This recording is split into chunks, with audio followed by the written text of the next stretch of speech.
Hi friends, I'm Amy and this is A-Star Reads, and it's time for a Sunday Sum Up, which I didn't do it last week because I wasn't in the mood and I had a lot going on. It was all Bridgerton last week, so I was very focused on that, not so focused on BookTube and stuff like that. So here I am now, ready to give you a bit of an update on what happened for the last couple of weeks. Bridgerton was a big thing, and I have to admit that I have watched the first part one. Granted, it's only 4 episodes, but I've watched part 1 of the season 4 times now. First time was with family, with Jordan and Shar and my mom. Second time was by myself because then I wanted complete silence and I wanted to be able to pick up on all the little details that I just didn't get to pick up with when we were watching it together. Third time was with mom because she wanted to rewatch it. And then fourth time was this week actually because I needed to feel the romance. I needed to feel the romance. And I have a lot of thoughts on it. I really did enjoy the first part of this season, and yet there were quite a few things that I was like, I know why they may have chosen to do some of those things, but I don't think they were necessary. And I feel like we should have had a lot more of the actual romance between our two main characters. Like, I know it's an ensemble cast and they're doing a lot to try to set up for future seasons as well to keep you interested going forward. But this was Colin and Penelope's season, and it felt so rushed. And in those moments where you're seeing him struggle or his emotional reactions to her with other men, not as much as there should have been, but like, I feel like those are rewarding, especially when you watch it again and you actually are paying closer attention to the facial expressions and stuff, because I feel like Luke Newton as Colin has a lot more subtle facial expressions compared to Anthony in the last season, where he was very, very expressive, almost like dramatically so. Colin's a little more subtle, but if you're really looking for it and you understand what is going on in his mind, it's very helpful. But for people who aren't obsessed with the show or haven't spent a ton of time reading the books, paying attention to all of everything that's been going on along the way, if you're just watching it and you don't really know all the back history, all the backstory, if you don't really know Colin's personality, then it's gonna seem really rushed. And if you don't want to hear any of this, skip ahead. I did not like the brothel scenes at all. I thought they were completely unnecessary. And I'm not necessarily a prude or anything like that either. It's just that for the story that they were trying to go with, for the angle that they were trying to go with, I didn't think we needed those. I felt like we could get the idea across of Colin doing things outside of his personality, outside of who he actually is, like trying to be something different. I thought we could do that in those more public scenes where he was flirting with all the other women, and we didn't need it to be done in a private scene where nobody's going to be paying attention to him in these brothels with these women. Take that time that you took putting him in a brothel scene and give us another scene with him and Penelope where he's giving her a lesson and he's starting to see how much he views her in more of a romantic light versus a friendship light. Like, give us that instead. Take the time, put the resources and effort elsewhere.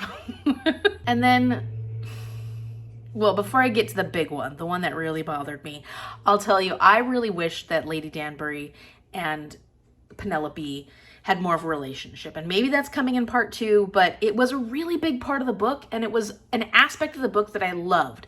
I loved the camaraderie, the relationship that was built between Lady Danbury and Penelope. And I feel like because Eloise has kind of shunned Penelope and they're not friends right now, that would have been a really good direction for Eloise. And I felt like we didn't use Lady Danbury to her best, like the way we usually see Lady Danbury being used. I know that she's distracted by her brother visiting, but like, I think that would have been a much better use for Lady Danbury in the beginning of this, in part 1. And then finally, the thing that was quite a bit of a bummer was that hot air balloon scene, because there was so much potential there. There was first so much effort put into creating that whole scene and scenario. Granted, I love the sweets tent and when they go in there and they, like, I loved that. Like, I loved aspects of the hot air balloon day, but the actual situation that occurs, that was like a huge setup for something that amounts to nothing. It amounted to nothing, in my opinion. Colin should have seen Debling protect her because he is the protector. He wants to be the hero. And I think it would have been a lot more effective if he had seen that the person that's actually protecting Penelope in this moment is Debling. And he really doesn't see that. Like, he's too busy trying to save the day, which is great. I mean, it's good that he's there to do that. But like, the intention for me in that scene should have been him, like in season 2, when Anthony is jealous because Kate is in the boat with that guy that I can't remember his name, and he goes and takes her hand and pulls her out of the boat, and then the two guys end up in the water. Like, that was a beautifully done scene that was as dramatic as this hot air balloon scene should have been. And it just wasn't, I just felt like it wasn't executed correctly. The camera angles weren't right. The way that Colin and Penelope react to each other in that scene should have been so much more than it was. And the fact that Cressida pulled Debling's attention away from Penelope right away, I felt like that diffused the possibilities so much. And I was like, oh, okay, it was a bummer. It was a bummer. Because it was just a wasted moment. It was a wasted moment. So aside from those things that I wish could have been done differently, and that's only because I'm being hyper critical. I've watched it 4 times already. Obviously, I don't dislike what's happened so far. I've enjoyed it. I'm enjoying it a lot. I'm enjoying seeing these characters coming together. And it does help that I know so much about their backstory that I can enjoy the subtlety of it, where I think that regular viewers who don't know these characters as well as people who do know the characters really, really well may not enjoy the romance or feel like it's way too quick, because it is really quick. I would have loved to have just basked in that a little bit more. The pining is the best part of romances, in my opinion. Like, I love that tension. The tension should have been there for longer. It was not there long enough. And I think the lessons would have been a lot more fun if we had more of them. And because it just really got cut off quickly. And I really would have liked to see more suitors. I think it would have been fun for her to have callers, and Colin lives across the street. So if he just saw these guys coming and calling on her, it would have been, I don't know, just built up more of that pining, that tension. I just see a lot of areas where we could have just add more, less side stories, more Colin and Penelope. Give us what we want. Okay, so this is obviously not a Bridgerton channel, so I mean, I'm not gonna go into more detail than that, but it is a book series that I've read and I've really enjoyed, and it's a really popular show that's on right now. So, you know, it's a big part of my enjoyment of life right now, what I've been focusing on. But aside from that, let's talk about how things have been going. I have been exhausted. I have been very socially exhausted lately. Teaching wears me out a lot. Socially, it wears me out socially. And lately it's also been physically and mentally wearing me out. So I'm trying to work on getting some of that energy back. But this week especially, I've been so drained. And I had some really good days. I had one tough day this week with students, but ultimately I had a really good week with really sweet kids, and it went really, really well. And yet at the end of the week, I'm just feeling super exhausted. So I'm glad it's a 3-day weekend. As far as my reading goes, I did finish 2 books in the last 2 weeks. The first one is Soulless by Gail Carriger. This is a Victorian, so historical paranormal romance, and it was just so much fun. And it actually fulfilled a lot of what I was hoping for when I was waiting for Bridgerton to come out, because it gave me that angst and pining. Super romantic, super dramatic, but also has some paranormal steampunk. The steampunk was little. It's considered a steampunk novel, but I felt like the steampunk was less than the paranormal aspects of it. I felt like the tension was great between Alexia, our soulless person, and Lord Macon, who was this werewolf. Like, he's an alpha werewolf and he's part of the BUR. I don't know what the BUR means, but the BUR are people who keep their eyes and ears on everything that's going on within the paranormal world to keep safety. Like, it's legal to be paranormal in London at this time, as long as things aren't going wrong, and the BUR handles all the cases and the things that are happening within the paranormal world. And Alexia, because she's soulless, is able to, like, touch any creature that is paranormal, and it reverses the things that make them paranormal. So if you're in werewolf form and Alexia touches you, all of a sudden you turn back to human form. You don't have any of your werewolf abilities anymore. So she's able to do that, and that makes her a bit of a threat, but at the same time, she's really interested in helping out, like the BUR. She's very intelligent. She loves science. She loves learning new things, and she has this rivalry in a sense between her and Lord Macon, but it ends up being more like a romantic thing. There's a lot of tension between the two of them. And something is happening in this story that all of a sudden a whole bunch of vampires and werewolves are starting to go missing.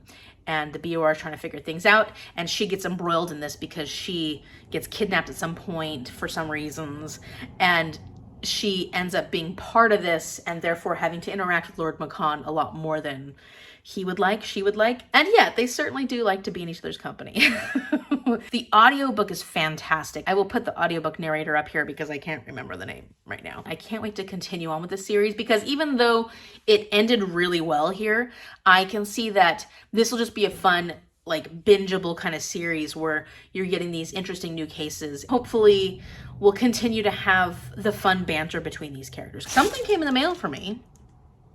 I don't think I ordered anything. So let's see what it is.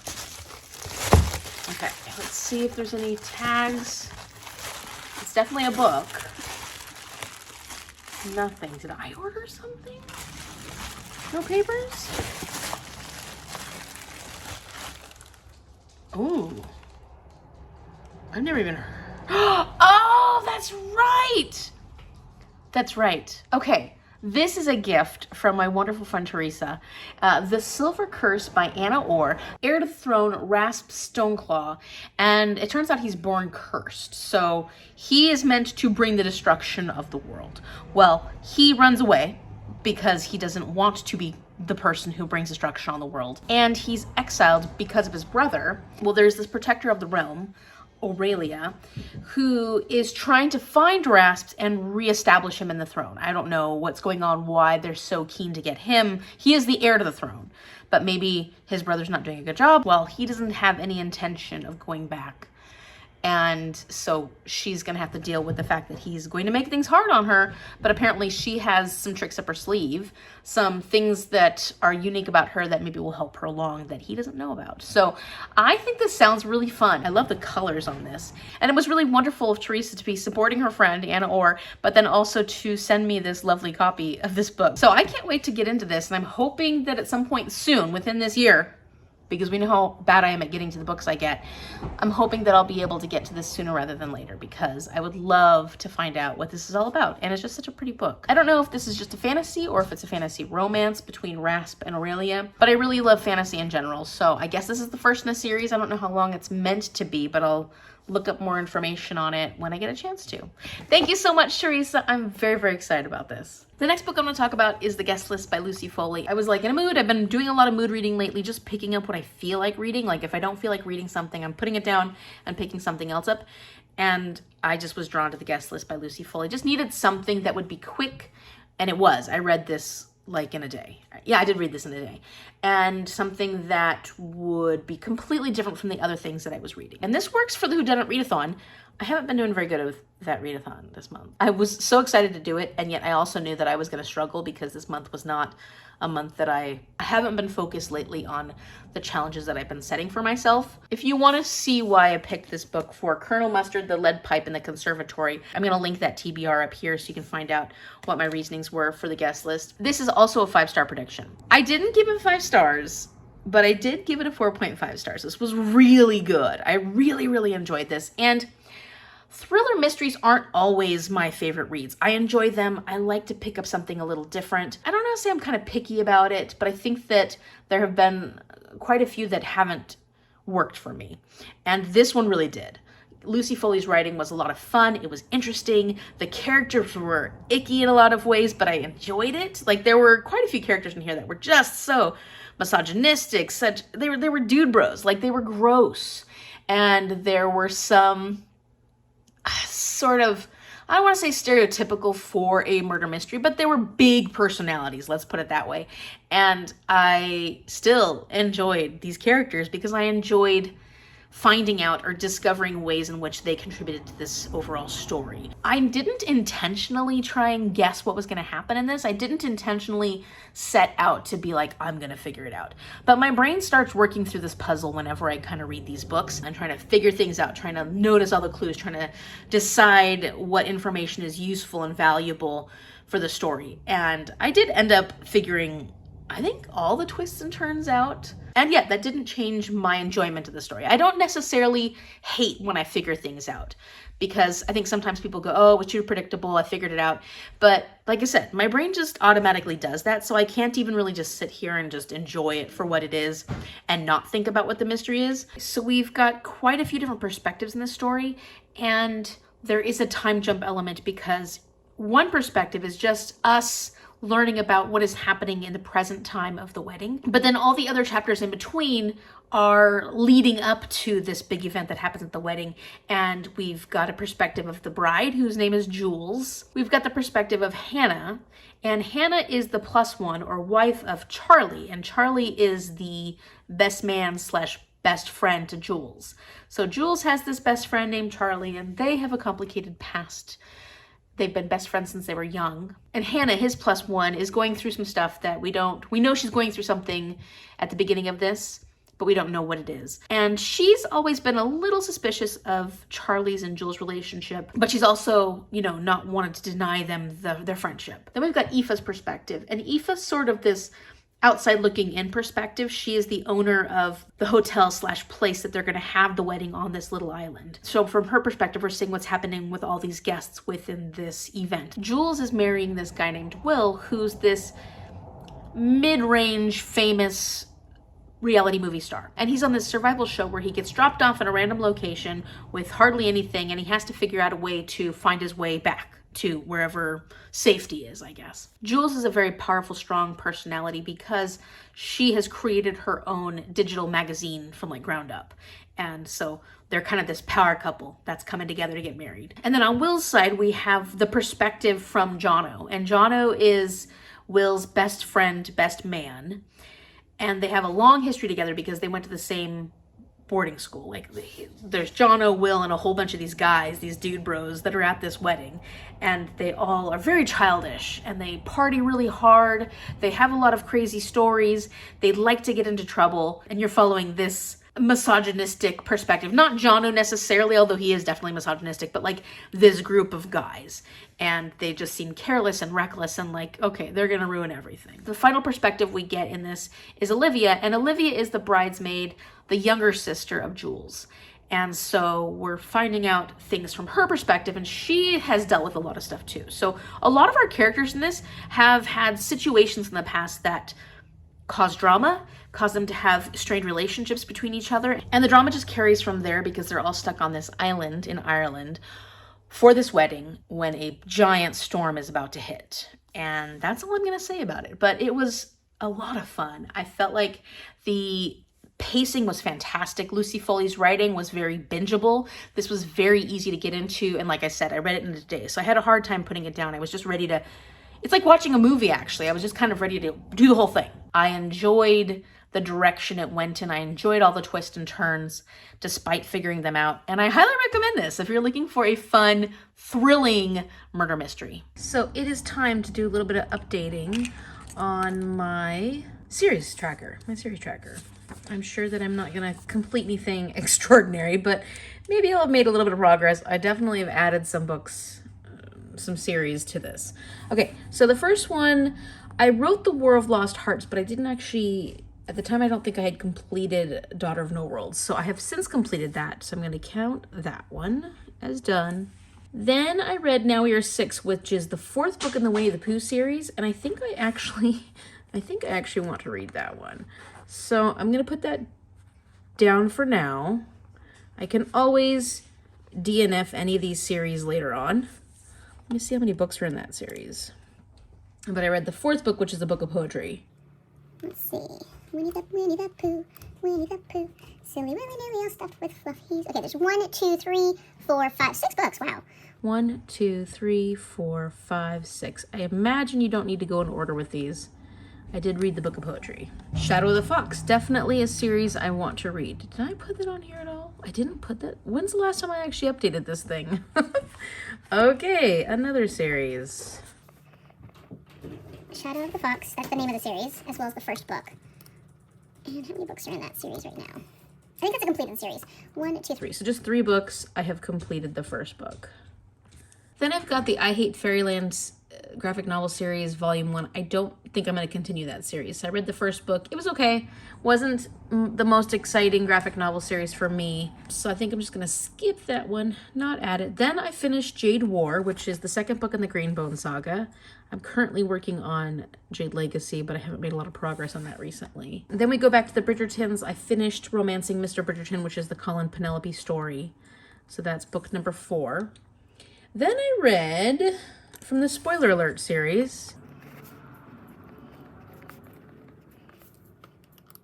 I read the first and the second book, Spoiler Alert by Olivia Dade, and I read All the Feels. The third book, which is Shipwrecked, didn't get very good reviews, but, you know, I'll probably read it at some point, because, you know, I like to finish out a series, and it's romance.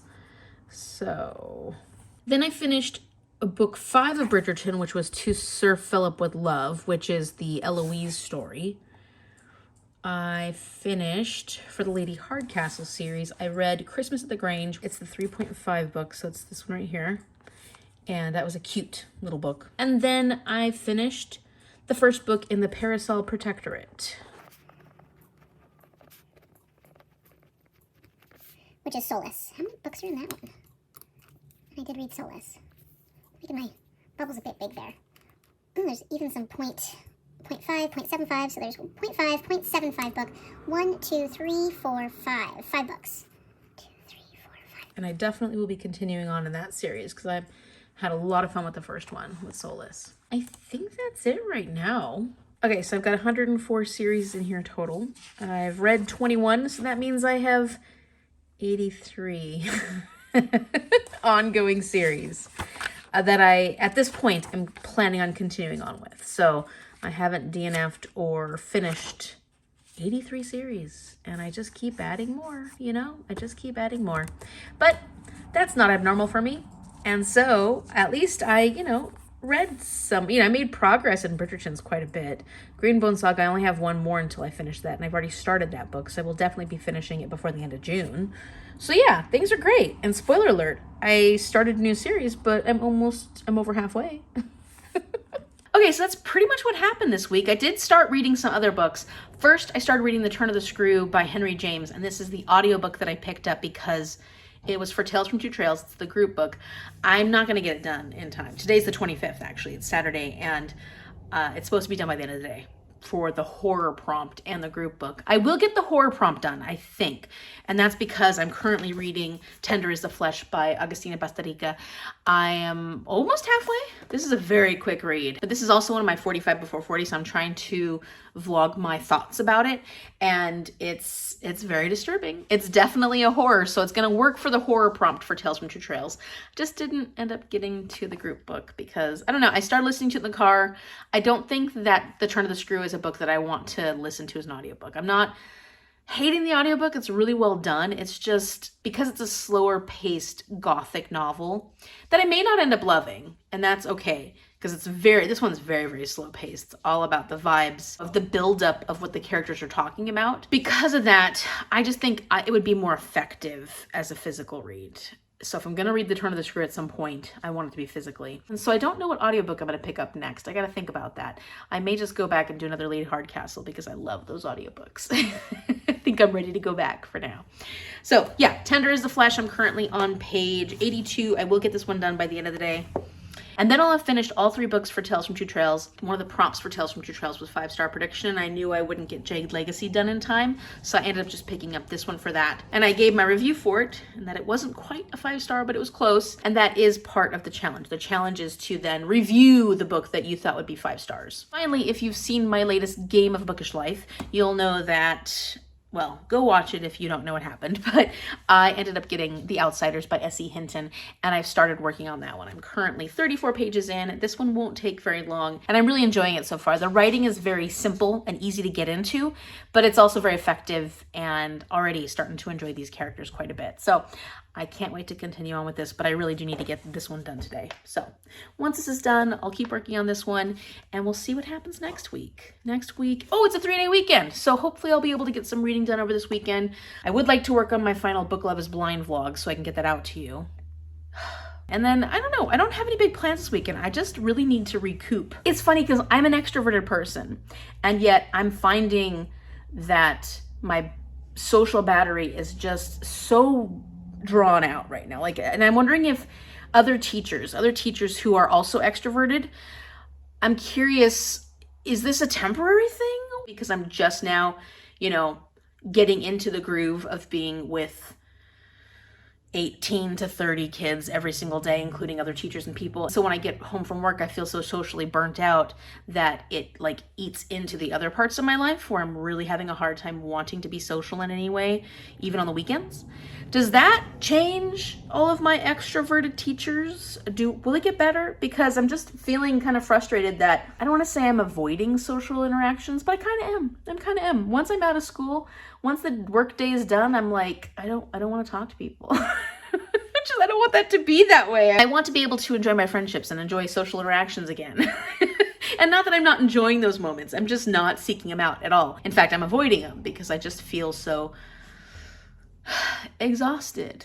And I'm hoping that gets better because I would like to have a life outside of being a teacher. Let me know in the comment section down below how your past couple of weeks have gone, what has been new for you, anything you want to share, and of course, any books that you've absolutely loved that you want to shout them out on here. Let us know what we should be reading right now.